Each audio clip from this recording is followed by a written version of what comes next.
Good morning students, जय हिंद। आज का टॉपिक हमारा है बजट 2023-24, सेंट्रल बजट 2023-24।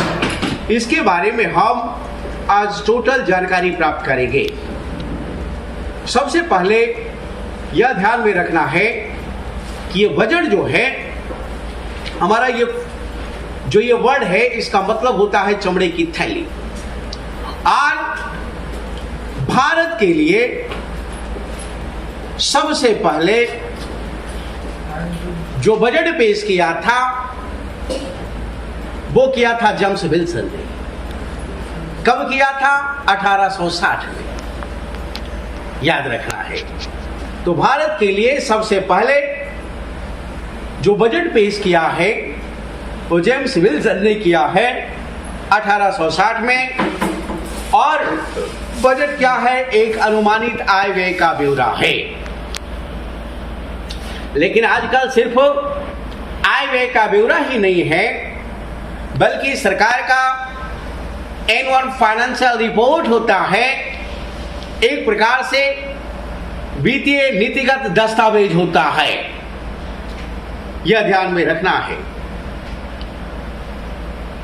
हम बजट की बात करते हैं तो बजट में, संविधान में किसी आर्टिकल में ऐसा प्रावधान नहीं है डायरेक्ट रूप से, लेकिन आर्टिकल 112 कहता है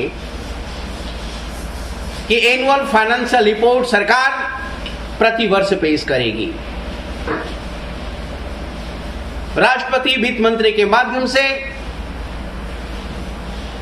संसद में बजट को रखने का काम करेगा, याद रखना है, अर्थात राष्ट्रपति की अनुमति से। आर्टिकल 112 113 क्या कहता है कि जो बजट में प्रस्तावित राशि वगैरह है उसके लिए 113 के तहत लेखानुदान का मांग किया जाता है। अर्थात बजट में जो प्रस्तावित राशि है आप हमें उपलब्ध कराइए। और आर्टिकल 114 के तहत विनियोग विधेयक के माध्यम से, अप्रोप्रिएशन बिल के माध्यम से संसद सरकार को इस बात की अनुमति देती है कि तुम भारत के संचय निधि से धन निकालकर खर्च करो। इस प्रकार से हम देखते हैं 112 जो है वित्त विधेयक को हम पेश करते हैं, वही 117 के तहत हमारा वित्त विधेयक पारित मान लिया जाता है। तो आर्टिकल 112, 113, 114, 117 को ध्यान में रखना है यदि आप बजट पढ़ रहे हैं तो, याद रखेंगे। हमने अभी बात किया कि भारत के लिए जो पहला बजट पेश किया था 1860 में जेम्स विल्सन ने, लेकिन स्वतंत्र भारत में पहला बजट पेश किसने किया? तो के षणमुखम सेठी ने किया। किसने किया? के षणमुखम सेठी ने किया 1947 में। याद रखना है कि यदि गणतंत्र भारत का प्रथम बजट पूछेगा किसने पेश किया, तो 1950 में पेश किया गया था जॉन मथाई के द्वारा। और यह पूछेगा कि वर्तमान में बजट किसने पेश किया, तो मिसेस निर्मला सीतारमण ने पेश किया। कब पेश किया? तो 1 फरवरी 2023 को पेश किया, याद रखना है। तो वर्तमान में हमारी जो वित्त मंत्री है निर्मला सीतारमण, उसने भारत के लिए बजट पेश किया है। और यह जो बजट है 7 पिलर पर आधारित है। लेकिन यह भी प्रश्न पूछ सकता है कि 1 फरवरी को, फरवरी महीना में तो बजट पेश किया जाता था, लेकिन 1 फरवरी से कब से? तो 2017 से। कब से? 2017 से। 16 में घोषणा हुआ, 2017 में पहली बार 1 फरवरी 2017 से बजट पेश किया गया। ऐसे फरवरी के अंतिम वीक में पेश किया जाता था और उसी वर्ष से आम बजट और रेल बजट को एक साथ कर दिया गया। किस समिति की रिकमेंडेशन पर? विवेक देवराय समिति की रिकमेंडेशन पर। अब सवाल है कि दोनों को एकजुट कब किया गया? तो 1924 में एकवर्थ कमेटी की रिकमेंडेशन पर, याद रखना है। तो एकवर्थ कमेटी, विवेक देवराय कमेटी को ध्यान में रखना है। और हम देख रहे हैं कि 2017 से 1 फरवरी को बजट पेश किया जा रहा है, सेंट्रल बजट। और अभी हमने देखा कि अब जो बजट पेश किया जा रहा है वो पेपरलेस बजट है। तब यह भी सवाल पूछ देगा कि बताओ पेपरलेस बजट पहली बार कब पेश किया गया था? तो 2021-22 पहला पेपरलेस बजट 2021-22 के लिए पेश किया गया था, याद रखना है, ध्यान में रखेंगे। और वर्तमान में 1 फरवरी 2023 को जो बजट पेश हुआ है वो आगामी वित्तीय वर्ष के लिए है। इसका मतलब यह बजट लागू कब होगा? तो 1 अप्रैल 2023 से लेकर 31 मार्च 2024 तक। तो यह अनुमानित बजट है, याद रखना है। सरकार बजट पेश करते समय ऑलरेडी 3 तरह का आंकड़ा देती है।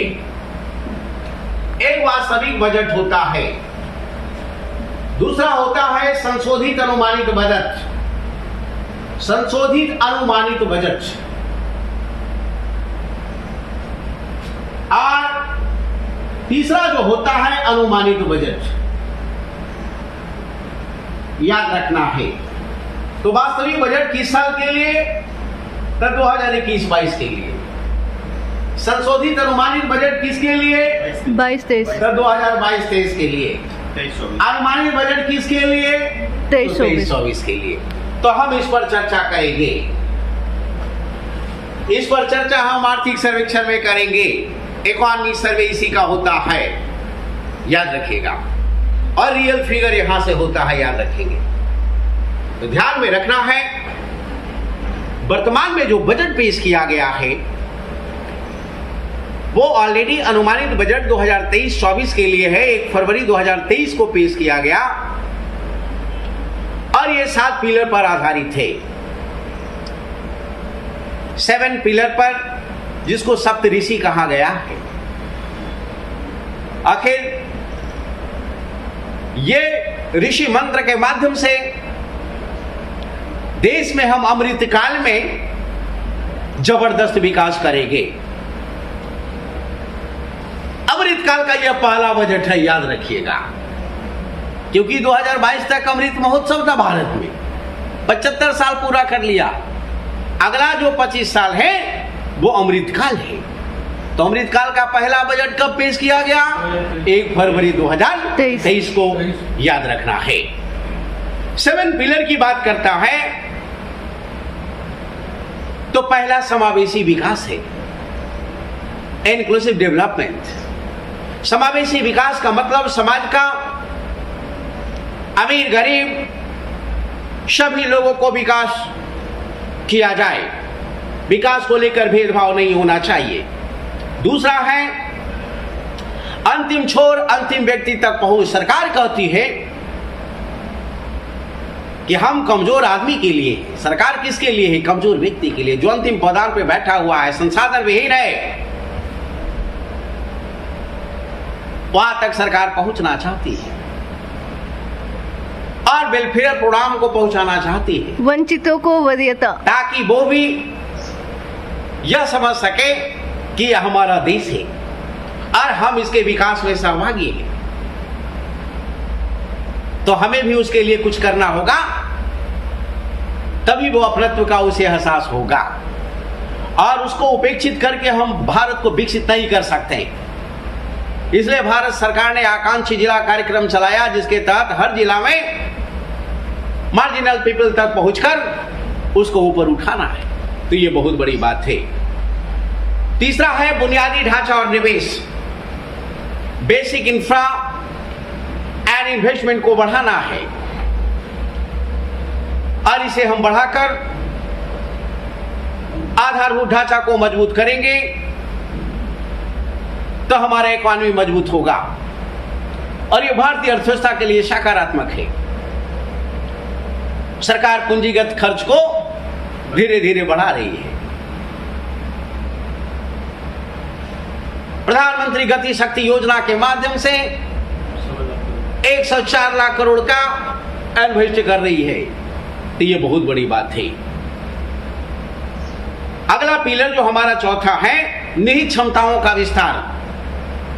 अरे मानव जब तक विकसित नहीं होगा, शिक्षित नहीं होगा, कुशल नहीं होगा, तब तक वो संसाधन का रूप नहीं ले सकता। तो मानव को मानव संसाधन बनाना है, उसकी क्षमता को बढ़ाना है। अन्य देशों के सापेक्ष हमारे यहाँ कार्य क्षमता जो है कम है,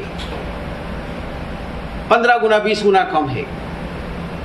तो क्या क्षमता बढ़ाया जा सकता है, कुशलता बढ़ाया जा सकता है, उत्पादन बढ़ाया जा सकता है, जी सर, ग्रोथ बढ़ाया जा सकता है, जी सर, डेवलपमेंट बढ़ाया जा सकता है, पर कैपिटा इनकम बढ़ाया जा सकता है, लाइफ लेवल बढ़ाया जा सकता है।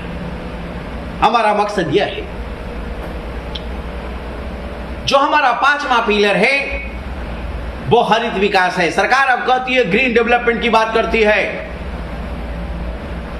अब सरकार ग्रीन डेवलपमेंट की बात करती है, इसका मतलब छुच्छे डेवलपमेंट नहीं, पर्यावरण को ध्यान में रखकर हम विकास करेंगे। अब छुच्छे जीडीपी की बात हम नहीं करेंगे, हम ग्रीन जीडीपी की बात करेंगे। ग्रीन ट्रांसपोर्ट, ग्रीन अर्थात जो हम विकास कर रहे हैं उसमें इस बात को हम ध्यान में रखें कि पर्यावरण ह्रास न हो, और यदि हो रहा है तो जीडीपी में माइनस कर दीजिए। Green GDP equal to GDP minus पर्यावरण ह्रास। तो कहीं हम माइनस में तो नहीं जा रहे हैं, ये ध्यान में रखना है। सरकार हरित विकास के माध्यम से ग्रीन एनर्जी पर बल दे रही है। कार्बन रहित उत्सर्जन, ऊर्जा उत्पादन पर विशेष बल रही है। हाइड्रोजन एनर्जी, पन बिजली, सौर ऊर्जा, पवन ऊर्जा, नवीकरणीय ऊर्जा, गैर परंपरागत ऊर्जा पर विशेष सरकार ध्यान दे रही है, ताकि आने वाले समय में संसार को बचा सके, पृथ्वी को बचाया जा सके। ग्लोबल वार्मिंग से हमको अपने को सेफ रखना है। छठा है युवा शक्ति। भारत युवाओं का देश है। पूरे वर्ल्ड में जो हमारी आबादी लगभग 55% हमारा युवा है। भारत की कुल आबादी का 55% क्या है? युवा है। हम पूरे वर्ल्ड में युवा देश हैं, ये बड़ी बात है। युवा जवानी, भारत की जवानी और पानी का कोई जवाब नहीं, इसलिए हर हाल में इसका हमको सदुपयोग करना है। युवा है इसका मतलब ऊर्जा है, और ऊर्जा है इसका मतलब है कि विकास की भरपूर संभावना है। तो युवा शक्ति को हम एक सही दिशा देकर देश को हम विकसित बना सकते हैं। फाइनेंशियल सेक्टर को हम मजबूत करेंगे, फाइनेंशियल लिटरेसी को बढ़ाएंगे, फाइनेंशियल इंक्लूजन को बढ़ाएंगे, ताकि सभी लोगों तक आवश्यक वित्तीय संसाधन पहुंच सके और लोग वित्तीय संसाधन तक आसानी से पहुंच सके। इसी को वित्तीय समावेशन कहा जाता है। तो सरकार का 7 पिलर जो है इसको मजबूत करने का भरपूर प्रयास कर रही है। यस सर, यूपीआई का डंका अब सिंगापुर में भी बज गया। याद रखना है। आपने यूपीआई का बात किया तो मैं बता दूं कि यूपीआई के माध्यम से 2022 में 126 लाख करोड़ का ट्रांजैक्शन हो गया है। याद रखिएगा, ये बहुत बड़ी बात है, ये ध्यान में रखना है। 7400 करोड़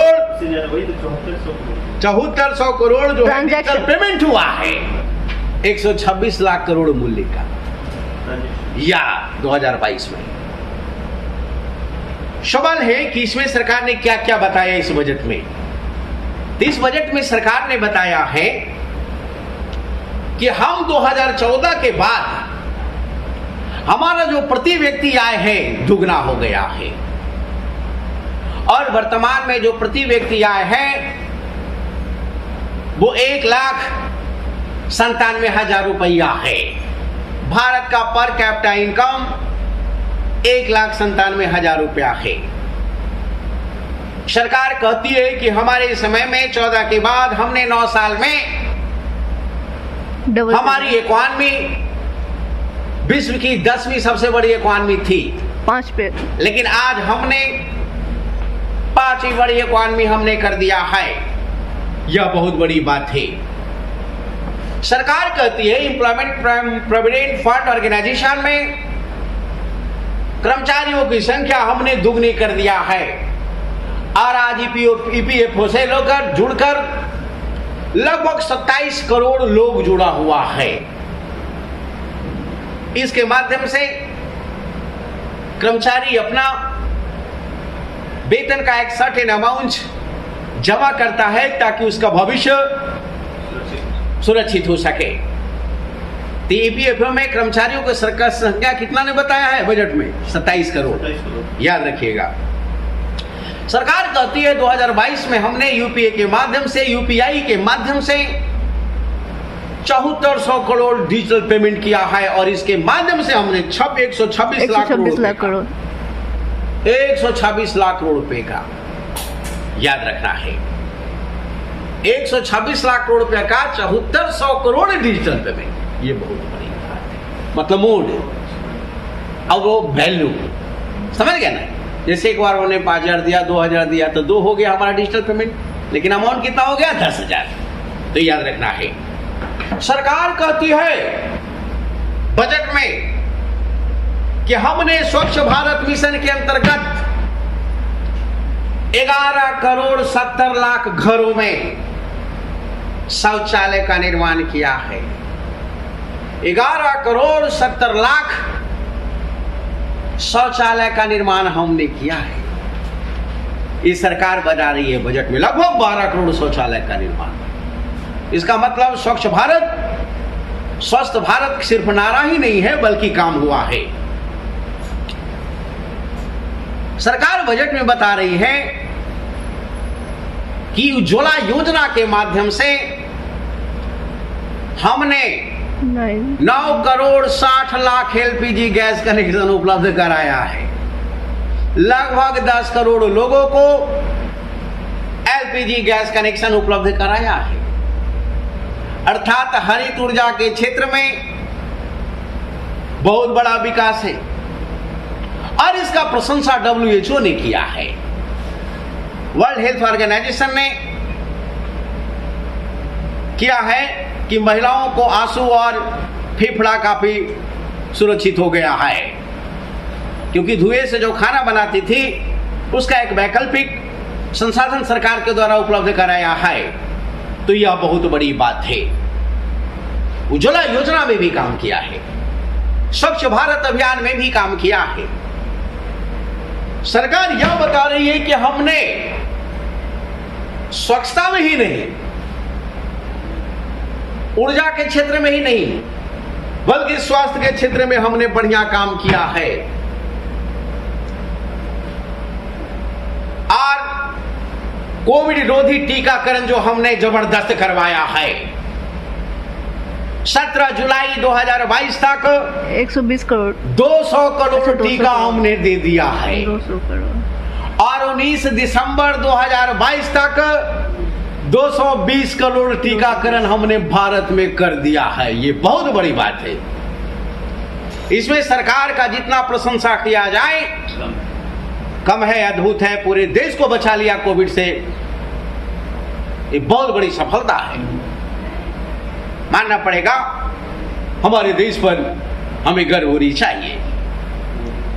सरकार कहती है कि फाइनेंस सेक्टर में भी हमने काम किया है। हमने 48 करोड़ लोगों को प्रधानमंत्री जनधन अकाउंट के माध्यम से जोड़ा है।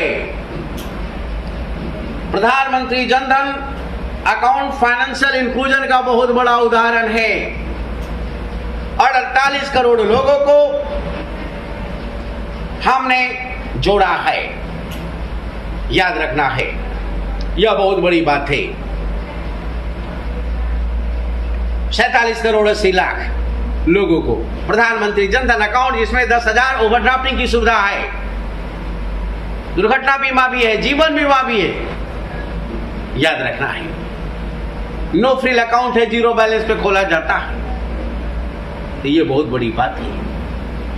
अब इसके माध्यम से क्या हुआ, डायरेक्ट डीबीटी के माध्यम से सरकार लाभान्वित वर्ग तक आसानी से धन पहुंचा देती है कि नहीं? Yes sir. तो ये बहुत बड़ी सफलता है। याद रखिएगा, सरकार कहती है बजट में कि हमने प्रधानमंत्री किसान सम्मान निधि योजना के माध्यम से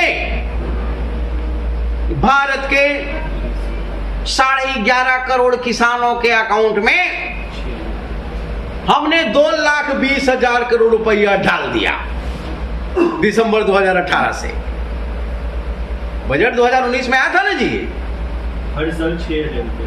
और प्रधानमंत्री किसान सम्मान निधि योजना एक ऐसी योजना है जिसके तहत किसानों को 6,000 रुपया वार्षिक 3 टर्म में दिया जाता है, 3 किस्त में दिया जाता है। और अब इसे बढ़ाने का प्रस्तावित है 8,000 4 किस्त। याद रखना है, तो उन किसानों को एक प्रकार से बहुत बड़ी राहत मिली है। Something is better than nothing. किसानों के लिए समय समय पर हो सकता है खाद खरीदना हो, बीज खरीदना हो, तो उसके लिए रामबान हो जाती है। यह बहुत बड़ी बात है, क्योंकि भारत में अधिकतर किसान बेचारे हमारे मार्जिनल फार्मर हैं, सीमांत कृषि है। याद रखना है, तो ध्यान में रखना है। सरकार कहती कि 2014 से हमने 157 नर्सिंग कॉलेज खोला है। कितना? 157 नर्सिंग कॉलेज। और इसको और आगे बढ़ाएंगे। इसका मतलब है कि मेडिकल इंफ्रा में सरकार बढ़िया काम कर रही है। और ये कहने से नहीं चलेगा, आपने देख लिया है कि एंटी कोविड जो टीकाकरण हुआ उसमें सरकार 220 करोड़ डोज दे दिया। कहिएगा आबादी सर 140 करोड़ है, इतने 220 कैसे हो गया सर? क्योंकि किसी को डबल ट्रिपल डोज मिला है, बूस्टर भी पड़ा है। इसलिए इस बात का कंफ्यूजन नहीं होना चाहिए। अभी हमने बताया था कि सरकार अंतिम छोर तक पहुंचना चाहती है। अंतिम छोर में बैठे लोग एकलव्य मॉडल आवासीय विद्यालय के माध्यम से सरकार कहती है कि ये जो हम लाया था 2018-19 के बजट में, जहां पर आदिवासी लोगों के लिए, जो अनुसूचित जनजाति हैं, उनके लिए एक आवासीय विद्यालय का निर्माण करना था, तो सरकार कहती है कि 740 एकलव्य विद्यालय में हम 3.5 लाख अनुसूचित विद्यार्थी के लिए 38,000 शिक्षक की बहाली करेंगे। तो यह बहुत बड़ी बात है। 38,000 कर्मचारियों की नियुक्ति किया जाएगा। इसका मतलब अंतिम लोगों तक शिक्षा के माध्यम से सरकार पहुंचना चाह रही है, ताकि लोगों के अंदर अवेयरनेस आ सके, समझदारी आ सके, अपने अधिकारों के प्रति चेतना जाग सके, अपने कर्तव्य का ज्ञान हो, संविधान और संविधानवाद को समझे। यह बहुत बड़ी बात है। बजट में सरकार ने बताया है कि हम प्रधानमंत्री आवास योजना के फंड में हमने 79,000 करोड़ का प्रावधान किया है। 79,000 याद रखना है, 79,000 करोड़ का प्रावधान किया है प्रधानमंत्री आवास योजना में, जिसके तहत मैदानी क्षेत्रों में मकान बनाने के लिए 1,20,000 करोड़ दिया जाता है, सॉरी 1,20,000 रुपया दिया जाता है, वहीं पहाड़ी क्षेत्रों में 1,30,000 रुपया दिया जाता है। और इसके पिछले बजट में 48,000 करोड़ था ये फंड, उसको बढ़ाकर सरकार 79,000 करोड़ कर दिया है। तो यह बहुत बड़ी बात है। इसका मतलब है कि सबके छत पर, सबके सिर पर एक छत होनी चाहिए, मकान होनी चाहिए, याद रखना है। तो ये बढ़िया काम कर रही है। सरकार ने बताया है कि हम रेलवे में 2,40,000 करोड़ खर्च करेंगे और इसमें 75,000 नई इंफ्रा पर खर्च करेंगे। वेतन और पेंशन तो अलग है। हम 2,40,000 करोड़ में 75,000 करोड़ इंफ्रा पर खर्च करेंगे, रेलवे डिपार्टमेंट। कैपिटल इन्वेस्टमेंट हो गया, याद रखना है। इसके अलावा सरकार कहती है क्या कि आत्मनिर्भर स्वच्छ भारत कार्यक्रम के माध्यम से हमने पर्यावरण को ध्यान में रखते हुए हरित वातावरण के लिए 2,200 करोड़ रुपए का प्रावधान किया है। तब प्रश्न पूछ सकता है कि आत्मनिर्भर स्वच्छ भारत कार्यक्रम में कितना पैसा उपलब्ध कराया गया? तो 2,200 करोड़। कितना करोड़? 2,200 करोड़। याद रखना है। सरकार का यह भी प्लान है। प्लान यह है कि भारत के 50 जो हमारा टूरिस्ट प्लेसेस है उसको हर हाल में पूरी तरह डेवलप कर देना है। इससे घरेलू और अंतर्राष्ट्रीय पर्यटक आएंगे, लोगों को रोजगार मिलेगा, पर कैपिटा इनकम बढ़ेगा फॉरेन और ऑलरेडी विदेशी मुद्रा भंडार भी हमारा बढ़ेगा। तो ये बहुत बड़ी बात है, ध्यान में रखना है। और ये बड़ा इंपॉर्टेंट है एग्जामिनेशन पॉइंट ऑफ व्यू से। सरकार यह कहती है कि हमने स्किल डेवलपमेंट पर जबरदस्त काम किया है और आगे भी हम काम करेंगे। एंटरप्रेन्योरशिप को हम बढ़ाएंगे और जो स्किल हो गया है उसको काम कैसे मिले, दोनों के बीच में हम समन्वय को और बढ़ाएंगे, कोऑर्डिनेशन को और बढ़ाएंगे। ऐसा नहीं कि आप सीख कर बैठे हुए तो आपको रोजगार मिले, कुछ स्टार्टअप शुरू कर सके। इसके लिए भी सरकार विशेष बल दिया। गवर्नमेंट में बजट में बताया है कि लॉजिस्टिक और कनेक्टिविटी के लिए हमने 75,000 करोड़ रुपया का प्लान बनाया है। ये खर्च करेंगे और बाहर से जो सामान आ रहा है उसका भंडारण का व्यवस्था करेंगे और एक जगह से दूसरे जगह पहुंचाने के लिए एकदम कम समय में पहुंचे, इसके लिए भी हम काम करेंगे। दोस्तों आज के वीडियो में इतना ही। वीडियो पसंद आई हो तो वीडियो को लाइक कीजिए, चैनल पर नए हैं तो चैनल को सब्सक्राइब कीजिए। मिलते हैं अगले वीडियो में, तब तक के लिए एंजॉय योर लाइफ। सेक्टर से आएगा तो उस गवर्नमेंट कितना लगाएगी? 60,000 करोड़। समझ में आ रहा है? अरे क्लियर है? आगे कहती है गवर्नमेंट कि हम भारत में 50 एक्स्ट्रा एयरपोर्ट का डेवलपमेंट करेंगे। उड़ान योजना को हम सफल करेंगे। पूरे देश का आम नागरिक हवाई चप्पल वाला भी हवाई यात्रा कर सके। गवर्नमेंट कहती है कि 500 किलोमीटर तक की यात्रा 2,500 रुपया में आसानी से किया जा सकता है। तो इसके लिए गवर्नमेंट इंफ्रा डेवलपमेंट कर रही है। 140 एयरपोर्ट तो पहले से बना हुआ है और 50 जो होगा 190 हो जाएगा। इसका मकसद क्या है? इसका मकसद है कि अंतर्राष्ट्रीय जो यात्री आएंगे भारत में तो उन्हें आवागमन के लिए किसी प्रकार विशेष कष्ट नहीं होना चाहिए। होटल भी डेवलपमेंट, पर्यटन स्थल भी डेवलपमेंट, एयरपोर्ट का भी विकास। इसका मतलब बेहतरीन इंफ्रा रहेगा तभी आपके यहां कोई आएगा। तो ये बहुत बड़ी बात है और ये नया भारत है, मिस्टर मोदी का भारत है, याद रखना है। न्यू सोच, नया परिवर्तन, नई सरकार। आगे देखिए होता है क्या। सरकार कहती है कि आगे आने वाले समय में हमारी आबादी का लगभग 40 से 50% जनसंख्या शहर में वास करेगी। तो शहर के विकास के लिए शहरी अवसंरचना विकास निधि फंड का स्थापना किया है।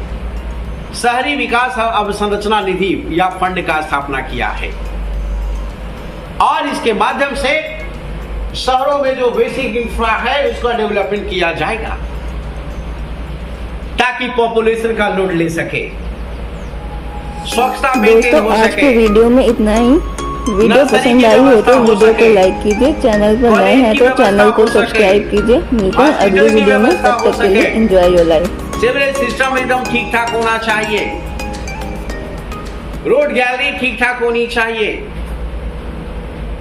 वाईफाई सिस्टम होना चाहिए, लॉ एंड ऑर्डर मेंटेन होनी चाहिए।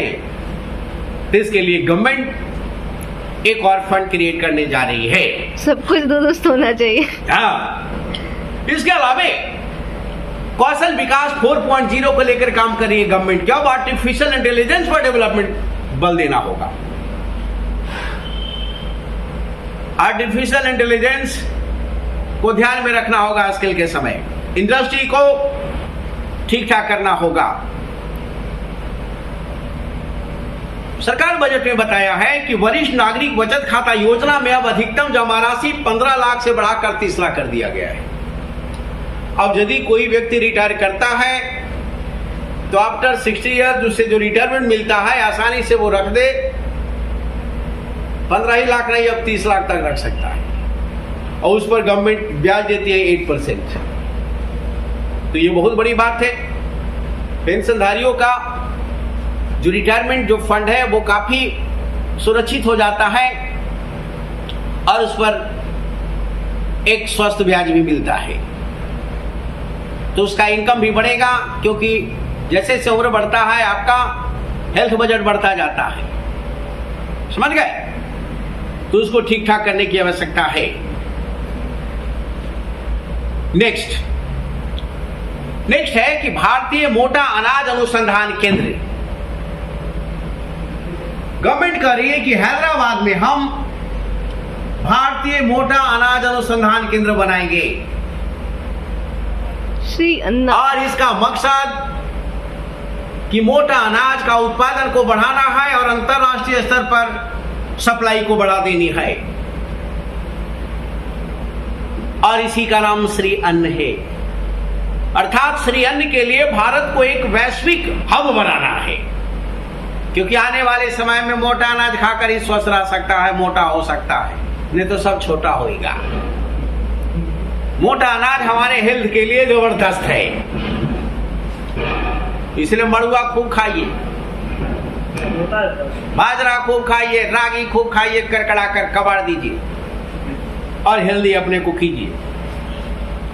सरकार ने एग्रीकल्चर डेवलपमेंट के लिए जबरदस्त काम किया है। एग्रीकल्चर सेक्टर में लोन का जो सीमा है उसको बढ़ा दिया है 20 लाख करोड़।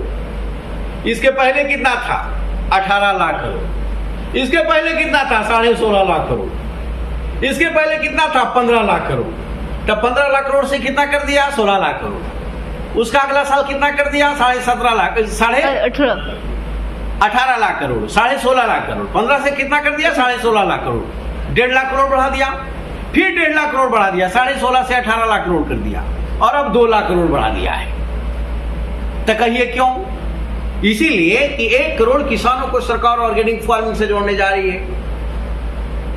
तो आपका इन्वेस्टमेंट होना चाहिए, स्वस्थ जीवन, स्वस्थ भोजन होनी चाहिए, रासायन का कम से कम उपयोग हो सके, जैव उर्वरक का अधिक से अधिक उपयोग हो सके, जैव खेती को बढ़ाया जा सके।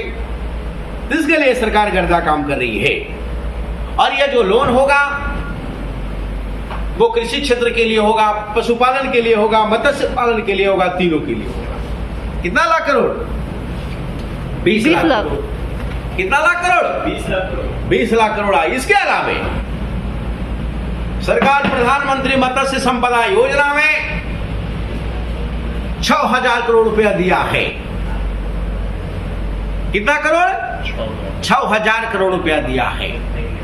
काहे को? सरकार का प्लानिंग था 2-3 साल पहले कि हम मत्स्य के उत्पादन के निर्यात से 1 लाख करोड़ रुपया हम प्राप्त करेंगे। तो इसके लिए कुछ प्राप्ति चाहिए तो इन्वेस्ट तो करना होगा कि नहीं? तो इन्वेस्ट करना होगा।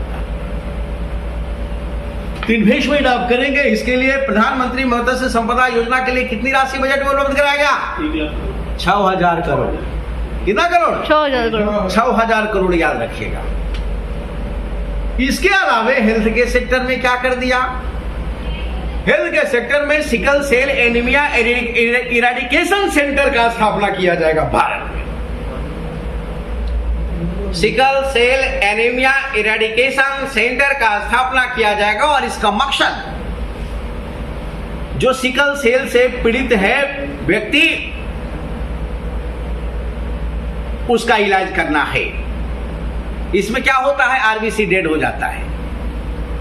आरबीसी का आकार कैसा हो जाता है? तो चांद, अर्ध चांद जैसा हो जाता है। पूरा चांद से कैसा? अर्ध चांद जैसा। इससे अंग पर प्रभाव पड़ता है, इससे लीवर पर प्रभाव पड़ेगा, इससे किडनी पर प्रभाव पड़ेगा, इससे ब्रेन पर प्रभाव पड़ेगा, क्योंकि ऑक्सीजन का वहन सही ढंग से नहीं होगा।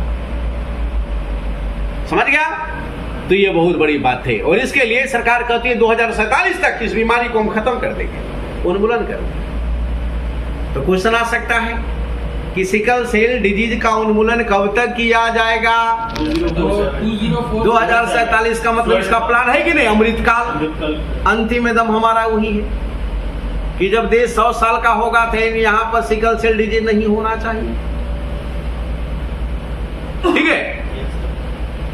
खेल के क्षेत्र में सरकार 1,000 करोड़ रुपया का निवेश करने जा रही है।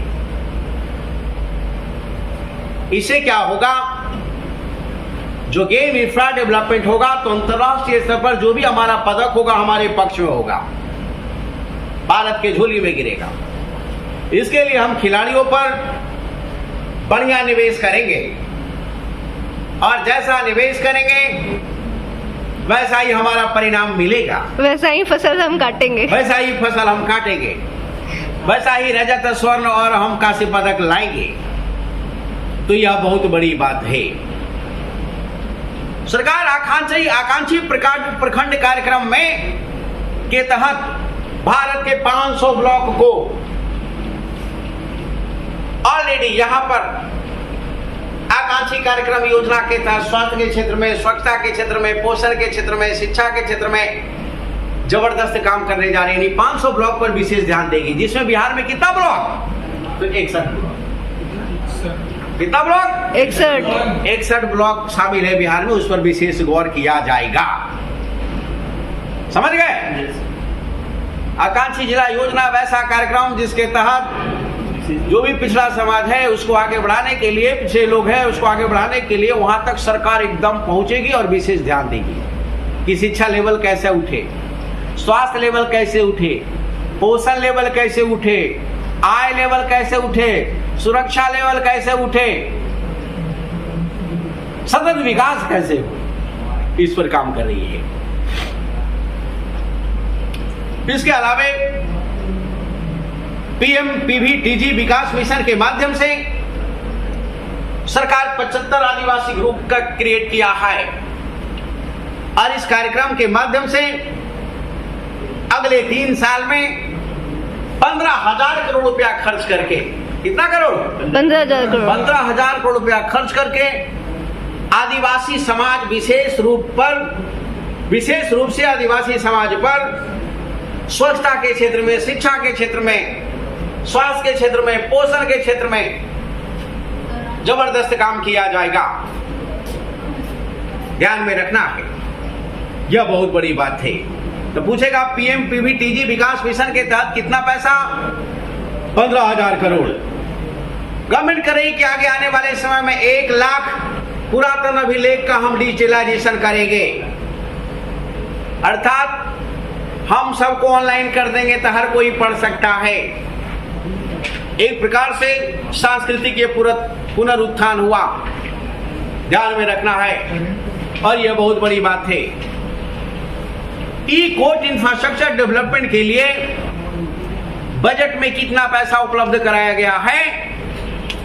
तो 7,000 करोड़ रुपया उपलब्ध कराया गया है, जिसके माध्यम से इलेक्ट्रॉनिकली जो कोर्ट के ऊपर जो प्रेशर है, लंबित मामला है, उसको कैसे कैसे कम किया। 4 करोड़ मामला अभी लंबित है। सोचो ये स्थिति है। 4 करोड़ 70 लाख के आसपास है। मैंने करंट में आपको पढ़ाया है। सर्वाधिक सिविल कोर्ट में है, सुप्रीम कोर्ट में भी है, हाई कोर्ट में भी है, याद रखना है।